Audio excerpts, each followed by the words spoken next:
Bonjour mes chers élèves, on se retrouve encore une fois sur une nouvelle vidéo qui parle de la dilution. La dilution, c'est quoi? C'est quand vous prenez un produit qui est concentré à la base et vous rajoutez un solvant, en général on rajoutera de l'eau, qui va permettre de réduire la concentration de ce produit de départ. Je prends un exemple tout simple que vous avez déjà vécu dans votre vie quotidienne. C'est par exemple, je prends un comprimé de Doliprane. Vous prenez le Doliprane, vous le mettez dans un verre qui est euh, peu rempli d'eau, c'est-à-dire moins de la moitié d'un verre, et vous mettez un Doliprane dedans, et vous prenez un deuxième verre, vous mettez le même Doliprane, mais cette fois-ci dans un verre numéro 2, qu'on va numéro 2, qui est, qui est quasiment rempli à ras-bord. Quand vous allez mettre le Doliprane dedans, là, dans le premier, vous allez sentir le goût de Doliprane qui est plus fort que le premier. Donc, on dira que le verre numéro 1, la concentration de Doliprane est beaucoup plus élevée que la deuxième. Mais sachant qu'on a exactement la même quantité de matière qu'on a mis au départ, donc on dira que N1, c'est égal exactement la même chose que N2. Parce que la quantité de Doliprane qu'il y a dans le premier est exactement la même chose que dans le deuxième. Sauf que celle-ci, elle sera beaucoup plus concentrée dans un volume qui est petit. Et celle-là, elle sera beaucoup plus diluée, donc moins concentrée, dans un volume plus important. Et comme on a vu en cours qu'à chaque fois, la quantité de matière peut s'exprimer que c'est C fois V, la concentration fois le volume. Et, donc là, pour différencier le C du premier verre, donc on va l'appeler C1 et V1. Vu que c'est la même chose, donc du coup, forcément, ça va valoir C2 fois V2. D'accord? Donc, c'est la relation qu'on va utiliser à chaque fois dans la dilution, dans tous les exercices qu'on va utiliser de la dilution, c'est qu'à chaque fois, on va parler de la même quantité de matière. Le fait que la quantité de matière ne change pas, on dira qu'à chaque fois, N1 est égal à N2, et je remplace les expressions de N1 et N2 par l'expression qu'on avait en cours, c'est-à-dire que N1, N2 est égal à C1 fois V1 est égal à C2 fois V2. D'accord? Donc, ça sera toujours comme ça. Maintenant, dans la plupart des exercices, vous aurez toujours trois données. Il faudra chercher une quatrième. Soit on vous demandera de chercher quelle est la valeur de C1, sachant qu'on vous donnera le volume V1 et C2 et V2, ou on vous demandera de chercher V1, sachant qu'on va vous donner forcément, ou il faut le déduire de l'énoncé de l'exercice, C1, sachant, et on vous donnera C1, C2 et V2. En tout cas, il vous manquera une donnée parmi les quatre, et à vous de chercher celle qui vous manque.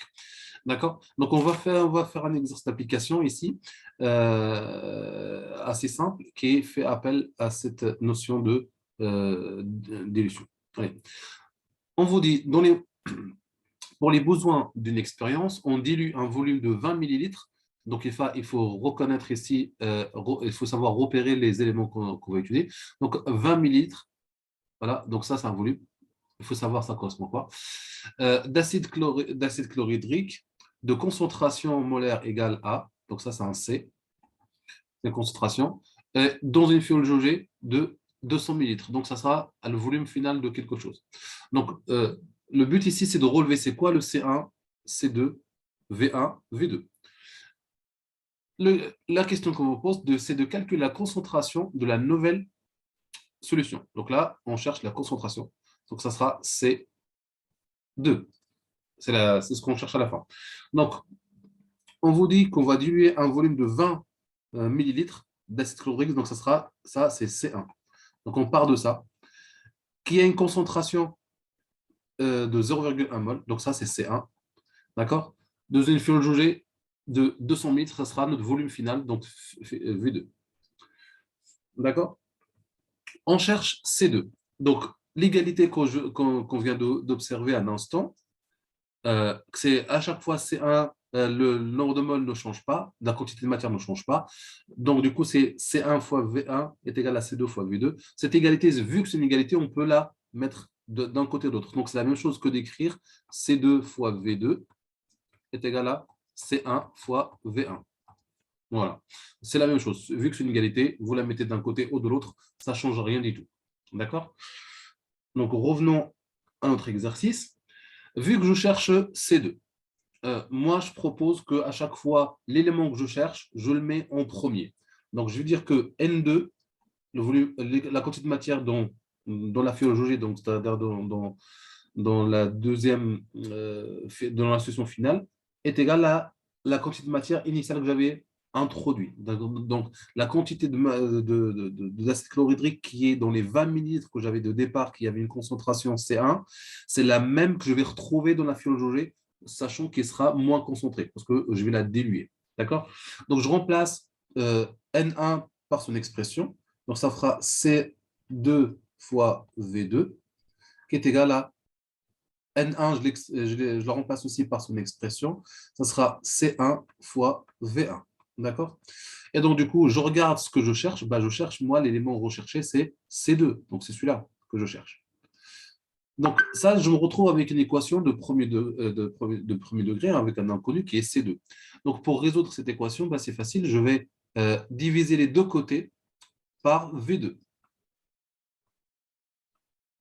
Une égalité, c'est comme une balance. Je vous rappelle, ce que je fais à droite, je dois le faire à gauche. Donc, du coup, pour conserver l'égalité, si je divise les nombres de droite par V2, je dois diviser le nombre de gauche aussi par V2. Donc, V2 sur V2, un élément divisé par lui-même, ça égale à 1. V2 sur V2, ça égale à 1. Et il me restera que C2 tout seul égale, je peux simplifier, on dit, on peut simplifier le V2 avec le V2. Il me restera l'expression C2 est égale à C1 fois V1 divisé par V2. D'accord? Et là, il suffit juste de remplacer chaque élément par sa valeur. Donc, C1, on a vu que c'était 0,1 fois V1 qui est ici. V1. Ah, pardon, tout à l'heure, j'avais dit C2, c'est un volume, ça. Ce n'est pas une concentration, c'est un V1. Donc, V1, c'est un volume. Hein. Ce n'est pas une concentration, c'est un volume. V1 qui est égal à 20 millilitres divisé par V2 qui est donné ici 200 millilitres. D'accord? Les limites avec les limites sont bons. Donc, ça me fait 0,1 fois 20 divisé par 200. D'accord? Ça, c'est le résultat. Une fois que j'ai remplacé les éléments par leur valeur, j'obtiens ça. Donc, il suffit juste de faire le calcul et écrire le résultat. Donc, j'ai 20, 200, c'est 20 fois 10. Donc, il me restera 0,1 fois 10. Donc, ça me fait 0,01. Et là, il ne faut pas oublier de marquer l'unité de la concentration qui est des moles par litre. D'accord? Des moles par litre. Donc là, c'est des moles par litre. Le mol par litre, on peut l'écrire comme ça. On peut l'écrire aussi mol fois litre moins 1.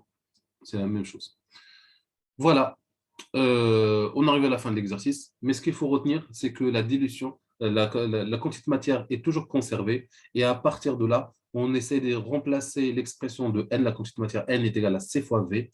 Et je cherche l'élément qui me manque parmi les 4 qui seront cités dans l'exercice. Il y en aura toujours 3 qui sont donnés, il manquera le 4e élément. Et voilà, donc j'aurai une équation de premier degré à résoudre qui est l'élément qu'on recherche. Ici, en l'occurrence, c'est la concentration C2. D'accord? Donc voilà, ma vidéo arrive à sa fin. J'espère qu'elle vous sera utile et je vous dis au revoir et à la prochaine fois.